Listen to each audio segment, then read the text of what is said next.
Okay, so let's dive right into this explainer on Autoliv's first quarter 2026 financial report. Now, I know financial reports can be a bit dense, but there is a truly fascinating story hidden within these numbers.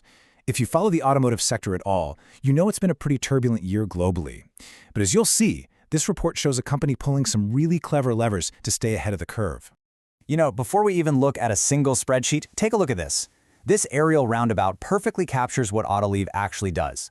They aren't just some faceless numbers factory, they are engineering safety to save lives on the road. From airbags to seatbelts, their core mission is embedded in the physical world of everyday commuters. Keeping that real-world impact in mind makes the financial metrics we're about to explore so much more meaningful. Right out of the gate, we have to talk about the sheer scale here. $2.75 billion. That's a massive amount of net sales in just the first quarter of 2026 alone. This isn't some niche player we're talking about. This is a heavyweight supplier that's deeply integrated into the entire global automotive supply chain. But generating that kind of revenue in today's market, yeah, that is no easy feat. So here's our roadmap for today. 1. Beating a downward market. 2. Asia drives the growth. 3. Profitability and cash flow. 4. Expanding beyond four wheels. And 5. Looking ahead to 2026. All right, let's start with Section 1, beating a downward market. Let's start wide and look at how Autoliv is actually performing against the backdrop of the entire global auto industry. Because right now, the macro environment is throwing up some serious roadblocks. Look at the contrast here. While the global market, specifically global light vehicle production, actually shrank by 3.4% in the first quarter, Autoliv basically defied gravity. They posted a positive 0.8% growth. They outpaced the broader market by over 4 percentage points. When the pie is getting smaller, growing your slice requires some serious operational agility. Just a quick side note, when we say organic sales growth, we're talking about pure underlying business performance. No noise from shifting exchange rates, no buying up other companies to boost the numbers. This 0.8%, that's just a measure of Autoliv selling more of their own core products to their customers. Plain and simple. And what's crazy is this wasn't just a surprise to analysts. It was a surprise to the company's own leadership. CEO Mikhail Brat confirms this surprising outperformance right here, noting that they successfully leveraged productivity improvements to beat their own internal estimates. They saw stronger than expected sales in March, and they managed their costs tightly enough to actually capitalize on it. Moving right along to Section 2, Asia drives the growth. So, you're probably wondering, where exactly is this gravity-defying growth coming from? If the global market is down, there has to be a specific engine driving them forward. Well, the short answer is India. Sales there absolutely exploded by an incredible 38%. Now sure, part of that is because India is simply building more cars. But the really fascinating part? Each of those newly built cars is now packed with way more Autoliv safety tech than ever before. It's this awesome compounding effect. More vehicles, multiplied by more airbags and seatbelts per vehicle. You can actually see this building visually. Notice the dark blue band right in the middle, representing Asia excluding China. See how it consistently widens as we move from 2022 to the current quarter? That expanding blue layer is the visual footprint of their success in markets like India and South Korea, structurally supporting their overall revenue. And the story continues even in China, which has honestly been a notoriously tough market lately. While overall market production in China dropped significantly, Autoliv actually deepened its footprint with domestic Chinese manufacturers. Get this, they outperformed the local light vehicle production average by a staggering 40 percentage points with these local OEMs. They are just really successfully adapting to who is actually building and selling cars in the region right now. Okay, on to Section 3, profitability and cash flow.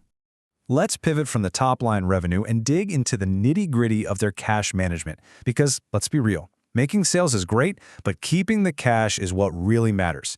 And here is where we hit a bit of a speed bump. If sales are up and they're beating the overall market, we have to ask, why did they bleed $76 million in operating cash this quarter? Seeing negative cash flow alongside positive sales growth naturally raises an eyebrow, right? But when you break it down, the answer is actually a symptom of their late quarter success. They had a massive surge in sales right at the end of the quarter in March. Because of how billing works in the real world, a lot of the cash from those sales got temporarily locked up in unpaid customer invoices, and the inventory meant to service that sudden demand. Management expects this to just naturally reverse later in 2026 as those invoices get paid. To put it in plain English, their trade working capital spiked to 13.7% of their annualized sales, which literally just means they are waiting for the checks from those late March deliveries to actually hit their bank accounts. It's a temporary accounting timing issue, not some fundamental flaw in their business model. You can see this cash flow dip really clearly on the right side here. That missing gray bar for the recent quarters shows the operating cash taking a hit. But notice their capital expenditures, those dark blue bars. They remain incredibly disciplined, holding steady around that 400 to 500 million mark historically, and dropping slightly to under 100 million for this specific quarter. They aren't wildly overspending. They're just waiting on receipts. And if you need proof that the underlying business is healthy despite the cash flow timing, look at this. Their actual gross profit jumped by 10% year over year, from 478 million up to 526 million. This totally proves they are successfully executing internal cost reductions to fight off raw material inflation and the drag of new tariffs. Section 4. Expanding beyond four wheels. All right, let's completely shift gears here, because Autoliv isn't just resting on its laurels in the traditional car market. They are looking for totally new avenues of growth. CEO Mikhail Brat highlighted a major strategic pivot, noting how pumped he was to introduce their first airbag for motorcycles alongside a wearable airbag solution. Think about that. They're pushing their life-saving technology out of the enclosed car cabin and onto the open road. That is a massive new total addressable market. And this isn't just some concept sitting in a lab. It's in production right now. By partnering with Yamaha, they've integrated airbags into the Tri-City commuter scooter. Plus, with RS Taichi, they've launched a wearable airbag vest. What's so brilliant about this is that they are moving beyond just outfitting super high-end luxury motorcycles. They're targeting everyday riders and commuters, opening up entirely new consumer markets well beyond their core four-wheel business. Finally, Section 5. Looking ahead to 2026. So with a really strong, if slightly complex Q1 in the rearview mirror and new markets opening up, what exactly is Autoliv promising investors for the rest of the year? Well, here's their guidance. They are projecting flat organic growth around 0% for the full year, which actually makes sense given they expect the overall light vehicle market to decline by about 1%. But notice the bottom two rows. They expect to push adjusted operating margins up toward a very healthy 11% and generate a massive $1.2 billion in operating cash flow once those March invoices finally clear. And what are they going to do with all that cash? Well, because their balance sheet is so incredibly healthy, with a low debt leverage ratio of just 1.3 times, they're planning to heavily reward their investors. They intend to buy back between $300 and $500 million in shares this year alone. That is a huge signal of confidence from management. The ultimate takeaway from all of this? Incredible resilience. Autoliv is outperforming a shrinking market, managing their costs super effectively, and expanding into exciting new areas like motorcycle safety.